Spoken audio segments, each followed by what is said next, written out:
사랑하는 아들아, 사랑하는 딸아, 너희들은 나의 기쁨이요 나의 자랑이란다. 어제도 너와 함께 있고 오늘 이 순간에도 너와 함께하며 영원토록 너와 함께 한단다. 하나님의 사랑의 고백을 듣는 우리가 마음이 참 좋습니다. 하나님, 이 좋은 마음 세상을 향해서 펼치게 하여 주시옵소서. 예수님의 이름으로 기도합니다. 아멘. 하나님의 귀한 말씀 받겠습니다. 사도행전 15장입니다. 30절부터 말씀 받겠습니다.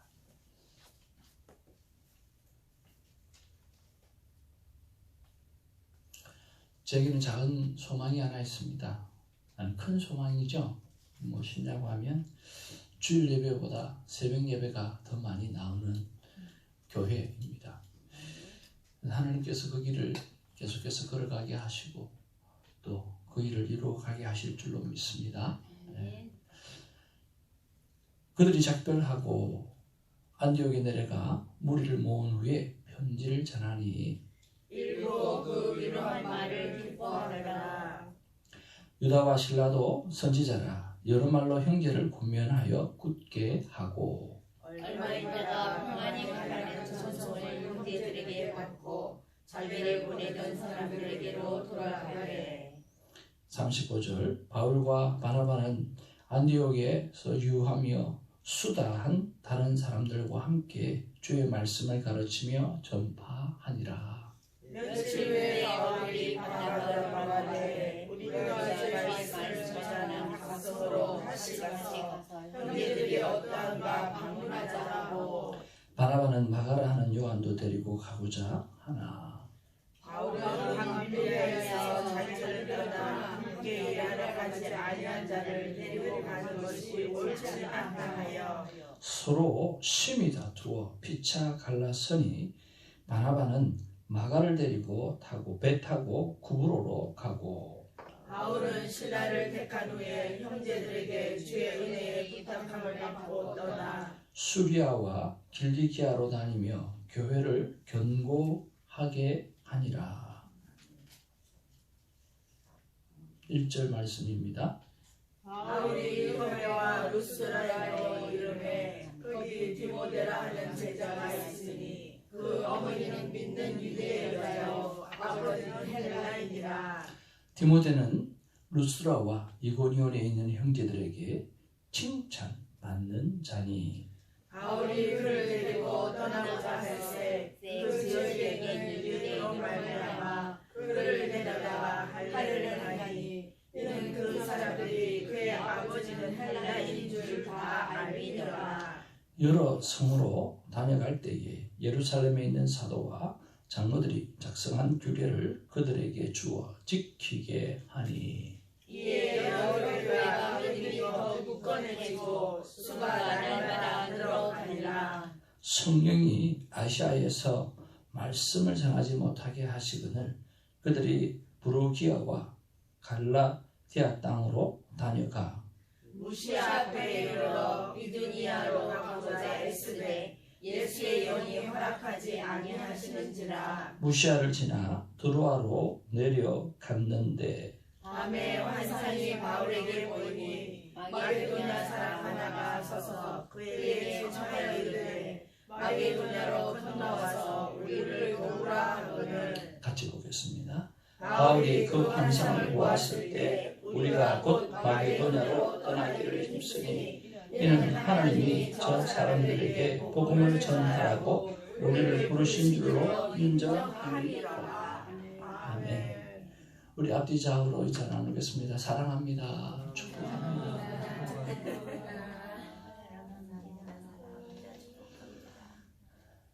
사랑합니다. 축복합니다.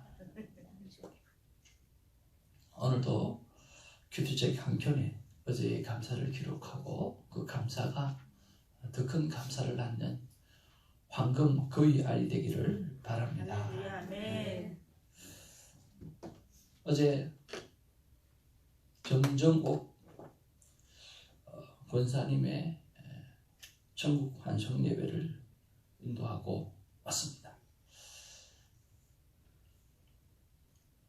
제 마음 가운데 어떻게 하든지 돌아가신 분이야 이 땅 하나님의 품에 안긴 것이고, 거기에 아직 예수 그리스도를 믿지 못한 사람이 있으면 한 영혼이라도 그리스도를 만날 수 있도록 해야 되는 것이 저의 사명이라, 그 마음 가슴을 품고 그렇게 말씀을 전하고 또 화관 예배까지 그렇게 했습니다. 감정도 이야기했고, 그리고 돌아가신 분에 대한 말씀, 그리고 또 유가족들에게 주시는 말씀, 그리고 조문객들에게 주시는 말씀, 이 세 가지를 나누어서 말씀을 전했는데, 정말 많은 사람들이 삭개오와 그리고 예수님이 눈이 마주쳤을 때 오늘 삭개오의 집에 구원이 일어났던 것처럼 그들의 구원이 일어났으면 좋겠다는 마음이 간절했습니다. 여러분, 그 복된 가정들을 위해서 기도해 주시고 복음의 열매가 있어지기를 바랍니다. 자, 본문의 말씀에 돌아와서 오늘 좀 가슴을 치며 회개하는 시간이 오늘 제 안에 있어야 될 것 같고, 또 여러분 안에도 있었으면 참 좋겠다는 말씀이 있는데 한 번씩 발견해 가기를 원합니다. 30절부터 이렇게 쭉 보게 되어지면 그들이 작별하고 안디옥에 내려가 무리를 모은 후에 편지를 했다 그랬습니다. 읽고 그 위로한 말을 무엇하였더라? 기뻐하였더라 그랬습니다. 유다와 실라도 선지자라 여러 말을 형제에게 고면하여 굳게 하고 얼마 있다가 어떻게 가라는 평안히 가라는 전송을 형제들에게 받고 자기를 보내던 사람들에게로 돌아갔다 그랬습니다. 자, 복음과 편지를 들고 가서 전했습니다. 그 사람들이 위로하게 되어지니까 기뻐했다라고 했습니다. 그리고 기쁨으로 받아들이고 너무너무 고마워요, 감사해요, 이제 평안해졌어요, 좋아졌어요, 기쁨으로 충만해졌어요, 그러니까 이제 평안히 가도 될 것 같습니다 하고 전송해 주었다라고 했습니다.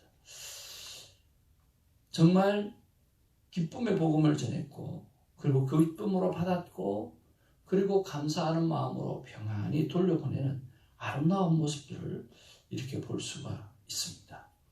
그런 면에서 묵상 질문을, 하나님 기쁨을 주는 복음을 전하려면 어떻게 해야 됩니까? 라고 하는 생각을 해보았습니다. 여러분, 기쁨을 주는 복음을 전하려고 하면 어떻게 해야 될까요? 네, 다른 것은 없습니다. 그저 화목하게 이루는 그런 상황을 만들어가는 것밖에는 다른 방법이 없습니다. 어제도 잠깐 말씀을 나누었지만 생명대화법이라고 하는 것은 생명을 살리는 말을 습관화하는 것이고, 명확하게 듣는 것을 습관화하는 것이고, 대화할 때는 공감을 먼저 해주고 상대가 상처를 받지 않도록 아이 메시지를 사용하는 것이고, 화목하게 만들면 되어지는 피스메이커가 되는 것이고, 법대로 하는 것이 아니라 옳고 그런 것을 따지는 것이 아니라 하나님이 주신 아가페 사랑으로 섬기는 것, 말을 하는 것, 이것을 습관화하는 것, 이것이 생명대화법이거든요. 그 중에 가장 중요한 게 말하는 것이 아니라 오늘 화목한 환경을 만들어내는 것, 이것이 가장 중요하구나 하는 그런 생각을 해보았습니다. 여러분, 말하지 않아도, 전쟁하지 않아도 전쟁을 이기는 법이 있지 않습니까? 네, 그 화목한 환경을 만드는 지혜를 가지는 저와 여러분이 되어지기를 주님의 이름으로 축복을 드립니다. 그래서 복음을 전하는 우리가 그들이 기쁨으로 받아들이는 그들이 되어지고, 또 그들도 그 복음을 기쁨으로 받아들이고 평안한 마음으로 전송할 수 있는 그런 기쁨의 관계가 우리의 삶 안에, 우리 교회 안에 넘치게 되기를 주님의 이름으로 축복을 드립니다. 두 번째로 오늘 35절에 보면 바울과 바나바는 안디옥에서 유하며 수다한 다른 사람들과 함께 주의 말씀을 가르치며 전파하니라. 바울과 바나바는 안디옥에 유하며 수도한 사람들과 함께 주의 말씀을 전하며 전파하니라. 일부 하나님의 사람은 돌아가지고 그리고 또 바울과 바나바는 그 남아서 계속해서 복음을 전했다라고 하는 것입니다. 며칠 후에 바울이 바나바더러 말하되 우리가 주의 말씀을 전한 각 성으로 다시 가서 형제들이 어떠한가 방문하고자 하고라고 이야기합니다. 그러니까 지금 계속 복음을 전하고 있어요. 복음을 전하고 있고 그리고 바울은 이거 뭐 복음을 전하고 싶어서 견딜 수 없는 거예요. 자, 우리가 1차 선교 여행을 갔다 왔지 않냐? 이제 그러면 우리 다시 한번 가보자. 그들이 정말 믿음 생활 잘 하고 있는지 잘 못하고 있는지 우리 다시 한번 좀 돌아보고 그렇게 하면 어떻겠냐? 그러니까 좋지. 너무너무 좋아. 서로 그렇게 이야기하고 있는 거거든요. 그러니까 이 도대체 바울과 바나바의 이 열정이 있잖아요. 복음을 향한 이 열정. 야, 정말 대단하지 않습니까? 막 돌로 맞아가지고 죽을 지경이 되는데도 복음 전하고 있고 핍박받고 쫓겨나면서도 복음 전하고 있고 그리고 이방인에게 복음 전하고 난 다음에 무슨 일이 생기니까 예루살렘에 가면서도 가는 길에도 복음 전하고 있고 이게 뭐 어디로 움직이든지 간에 복음 미쳐 있어서 복음을 전하는 것을 볼 수가 있는 것을 정말 봅니다. 그러면서 저 이런 생각을 해보았거든요. 하나님 정말 바울과 바나바는 열정이 대단한 것 같아요. 얼마나 열정이 대단하면 서로가 복음을 잘 전하기 위해서 심히 다투었다. 그러니까 막 죽기 살기로 막 다투기까지 하면서도 이래야 된다 저래야 된다. 복음은 이렇게 전해야 된다 저렇게 전해야 된다. 그렇게 말하고 있다는 거예요. 그래서 하나님 복음의 열정을 회복하려고 하면 어떻게 하면 되죠? 어떻게 하면 진짜 열정 있는 그런 복음을 전할 수 있습니까? 그렇게 한번 여쭤봤는데요. 여러분 한번 생각해 봅시다. 어떻게 하면 복음 전하는 열정을 회복할 수 있을까요? 어떤 마음을 품으면 열정이 좀 회복이 될까요? 한 영혼에 대한? 하나님의 마음. 하나님 마음이 뭔데요? 천국 백성이 되게. 네? 천국 백성이 되게. 천국 백성이 되게 하려고 하는 그런 구원에 마음. 대한. 한 영혼을 향해서. 네, 너무 감사하죠. 또 여러분 어떻게 생각하세요? 어떻게 하면 신기대 집사님 어떻게 하면 복음의 열정이 확 회복될 수 있을까요? 하나님은 항상 옳다. 아무튼 눈치는 백단이에요.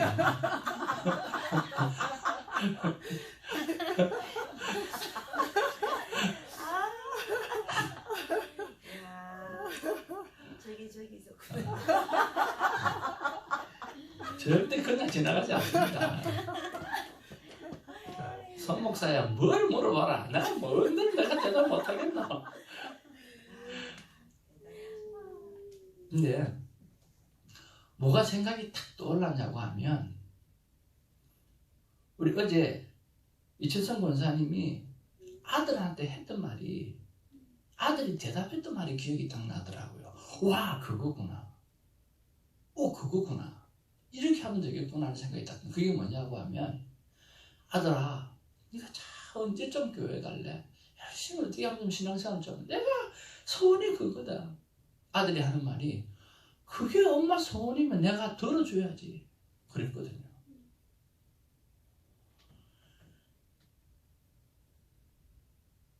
그 일이 소원이다라고 하는 그 마음이 우리 안에 있어야 변화가 일어나는 거예요.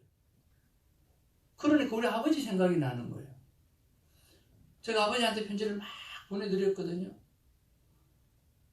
그 감동의 편지를 읽고 난 다음에 아버지가 했던 말이 뭐냐고 하면 내가 살면 얼마나 살 건데 이게 아들이 소원이라고 한다고 하면 내가 들어줘야지. 그러면서 아버지가 시집장지를 치웠다고요. 그때 썼던 단어가 뭐죠? 소원이라고 하는 단어예요. 이원복 아드님이 쓰셨던 단어도 소원이고 우리 아버지가 썼던 소원도 말도 소원이라고 하는 거예요. 그리고 첫 번째 교회할 때 제가 LA까지 계속 신방하고 또 신방했던 가정이 있었어요. 근데 그 집사님께서 제가 계속해서 신방을 하니까 우리 교인이 아니거든요. 계속해서 신방을 하니까 나중에 뭐라고 이야기하느냐면 이렇게 이야기하더라고요. 한번 따라 하실래요? 목사님, 우리가 뭐라고? 우리가 뭐라고? 목사님이 그렇게 신방 오시는데 우리가 뭐 대단한 존재라고 그러시면서 우리 교회 나오시기 시작하는 거예요.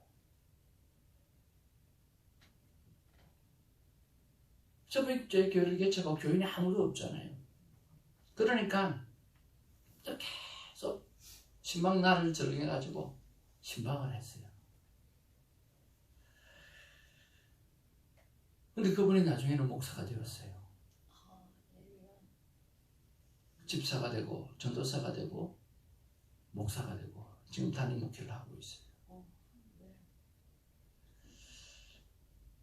그러니까 진짜 우리가 복음의 열정을 회복하려고 하면 당신이 예수를 그리스도로 믿는 것이 나의 소원입니다라고 하는, 정말 나의 소원입니다라고 하는 그런 마음이 있어야만 그 영혼이 겨우겨우 심령의 변화를 일으킬 수 있다라고 하는, 그만큼의 열정과 그만큼의 소원이 아니면 되지 않는다라고 하는.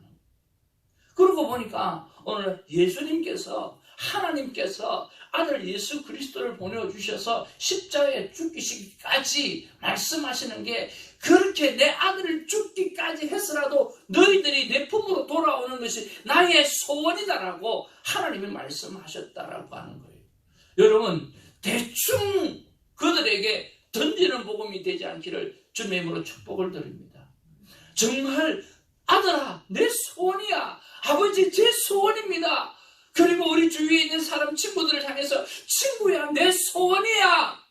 내 소원이야. 내가 예수를 믿고 사는 게 내 소원이야. 네가 건강해지고 네가 하나님 앞에서 제대로 살아가고 축복받는 인생이 되어지고 축복받는 자녀가 되어지는 것이 내 소원이야 라고 하는 그런 소원하는 마음을 품고 살아가야 된다는 거예요.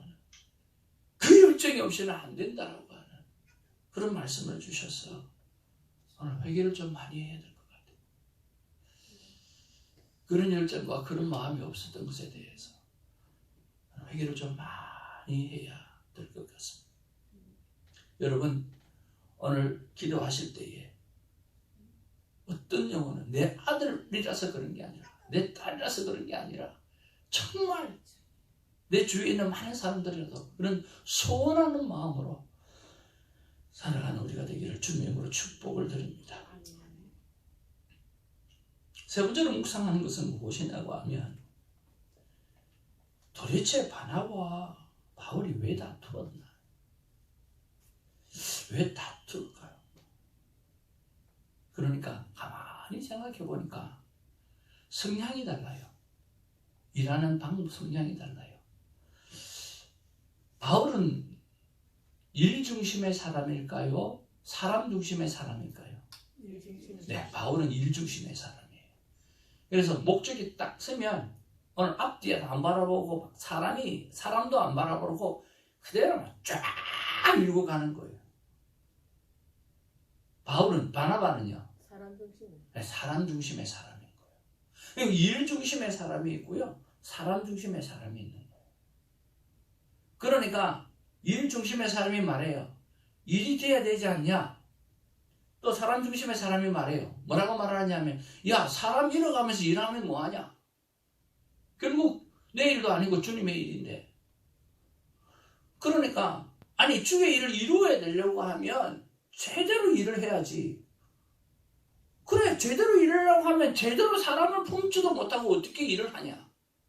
여러분, 어떻게 맞아요? 다 맞아요. 근데 또 한편으로는 다 틀려요. 그렇지 않나요? 다 맞기도 하지만 다 틀리기도 한 거예요. 왜? 한쪽은 틀려야만 되잖아요. 그래야 싸우잖아요. 다 맞기도 하고 다 틀리기도 해요.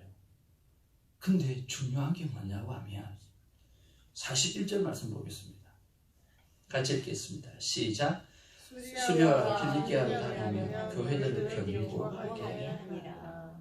결국은 어디를 가든지 어떤 일을 하든지 교회가 견고하게 섰다라고 하는 거예요. 그래서 하나님은 뭐예요? 항상 오는 거예요.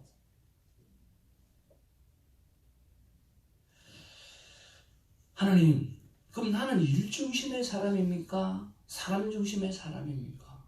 하나님, 나는 일 중심의 사람이 되어야 됩니까? 사람 중심의 사람이 되어야 됩니까? 물어봤어요. 하나님한테. 여러분, 큐티하면 물어보는 재미가 참 솔솔하고 좋아요. 물어보면 참 재밌어요. 제가 여러분 하나님 앞에요. 하나님, 저 그러면 바울처럼 일 중심의 사람으로 살아가야 됩니까? 아니면 바나바처럼 저 사람 중심의 사람으로 목회해야 됩니까? 어떻게 해야 됩니까? 물어봤어요. 하나님이 뭐라고 대답하셨을까요?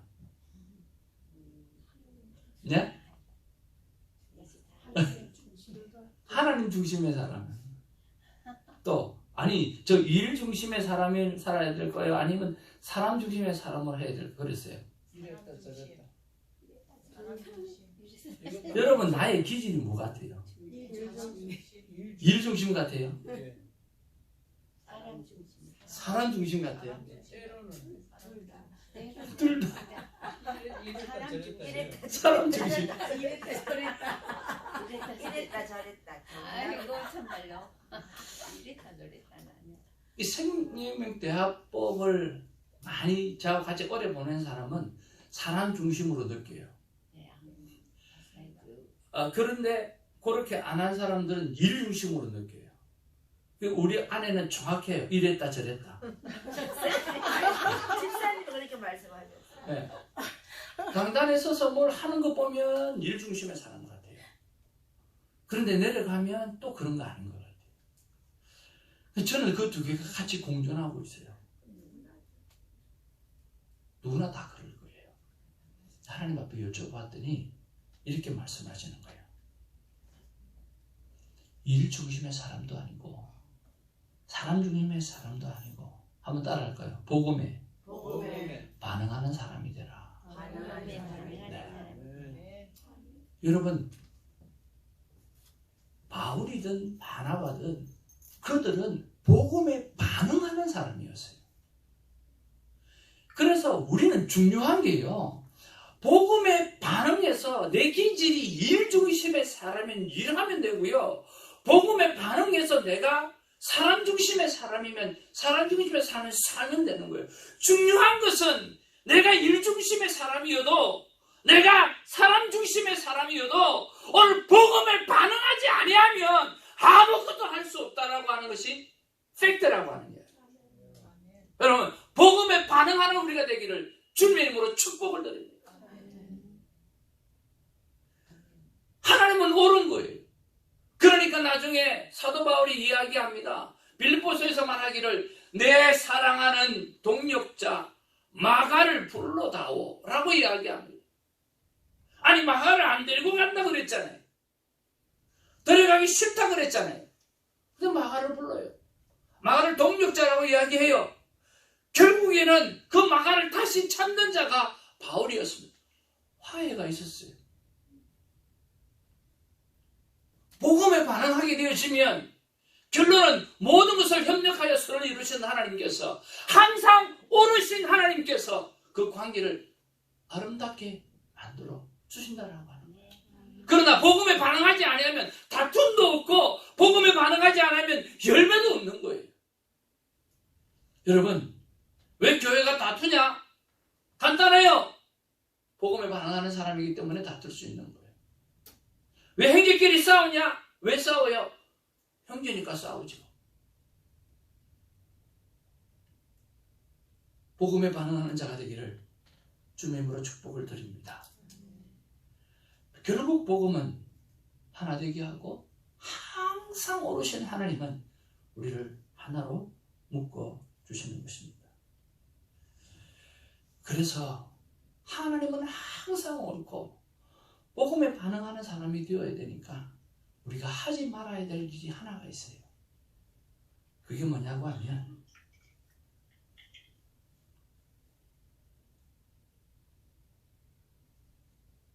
아픈 만큼 마지막 소리는 하지 않는 것. 여러분 부부지간에 살면서 다툴 수 있어요. 그러나 뭐는 안 해야 돼요? 마지막 소리는 안 해요. 그게 이혼이라고 한다. 여러분 잘 알지 않습니까? 자식을 향해서도 속이 상하고 그러세요. 근데 마지막 소리는 안 해야 돼요. 뭐? 호적에 파고 싶다. 너 내 새끼 안 하고 싶다. 마지막 소리는 안 해야 돼요. 하나님께서 어떻게 만드실지 모르는데. 그렇지 않나요? 그래서 항상 하나님은 오르신다라고 하는 믿음을 가지시고 우리 안에 그렇게 어려움이 있다 할지라도 절대라고 하는 말, 결코라고 하는 말, 반드시라고 하는 말은 당신이 절대로 틀렸다라고 하는 말, 그 말은 하지 않았으면 좋겠습니다. 한번 따라합시다. 그럴 수 있다. 그럴 수 있다. 충분히 그럴 수 있다. 충분히 그럴 수 있다. 어떤 경우라도 그럴 수 있다. 내가 어그리하지 않지만 그럴 수 있다. 하나님의 협력해서 선을 이루시는 하나님이시기 때문에 우리가 선택해야 될 일은 바로 겸손, humble-이라고 하는 겁니다. 그 겸손을 가지고 하나님이 나중에 바울이 얼마나 미안했겠어요, 마가한테. 저는 분명히 이야기할 거예요. 바울이 마가 보고 미안하다고 이야기했을 거예요. 그렇지 않나요? 바울이 마가 보고 미안하다고 이야기하지 않았다면 어떻게 하나가 될 수 있었겠어요? 그래서 여러분 마지막 말은 하지 말고 절대라고 하는 말, 결코라고 하는 말, 반드시라고 하는 말, 그런 말은 하지 말고 그럴 수 있겠다. 그래, 그럴 수 있지. 그런데 내 소원은 네가 그리스도 안에서, 당신이 그리스도 안에서 행복하게 살아가는 것이 내 소원이야 라고 하는 우리 안에 소원만은 말을 하고 나타내는 우리가 되기를 주님의 이름으로 축복을 드립니다. 하나님의 마음은 이런 마음이라고 믿습니다. 우리 같이 한번 읽어보겠습니다. 시작. 나는 복음에 반응하는 사람을 사랑한다. 결국 하나 되게 하는 복음을 믿으라. 기도하겠습니다. 사랑과 은혜가 충만하신 아버지, 오늘도 하나님 앞에 여쭈어보니까 너무나 귀하고 너무나 소중한 대답을 해주셔서 감사를 드립니다. 복음 때문에 기뻐하는 사람, 복음 때문에 평강을 얻는 사람, 그 복음을 우리가 전할 수 있도록 하나님 도와주시고, 우리가 어떻게 열정을 회복해야 되느냐라고 물으실 때 지난 날을 돌아봐라. 네가 예수님 품 안에서 사는 게 내 소원이야 라고 이야기했을 때, 아버지를 향해서 아들의 소원이 그것입니다 라고 이야기해 주었을 때, 소원이라고 말했을 때 겨우 사람은 움직인단다. 제 소원입니다. 제 소원이 당신이 그리스도 안에 들어와서 살아가는 것입니다 라고 고백할 수 있는 우리 안에 영혼을 향한 소원을 품는 은혜가 있게 하여 주옵소서. 하나님, 나는 일 중심의 사람이잖아요. 그래서 아니잖아요. 하나님, 나 사람 중심의 사람이라서 그건 아니잖아요. 하나님, 마지막 말 하지 말고 그저 하나님 앞에 겸손하게 그럴 수 있겠다. 그럴 수 있지. 그저 복음만을 가지고 전할 수 있는 우리가 되게 하시고, 어느 순간에도 겸손을 잃지 않는 우리가 될 수 있도록 도와주시옵소서. 감사하옵고 우리 구주 예수님 이름으로 기도하옵나이다. 아멘. 사도신경으로 우리의 믿음을 고백합니다. 전능하사 천지를 만드신 하나님 아버지를 내가 믿사오며 그 외아들 주 예수 그리스도를 믿사오며 이는 성령을 인도하사 동력과 마력을 하시고 본디오 빌라도에게 본을 받아서 십자가에 못 박혀 죽으시고 장사한 이 사명의 죽은 자 가운데서 다시 살아나십니다. 하늘로서 전능하신 하나님 저리로서 잠자와 주옵소서.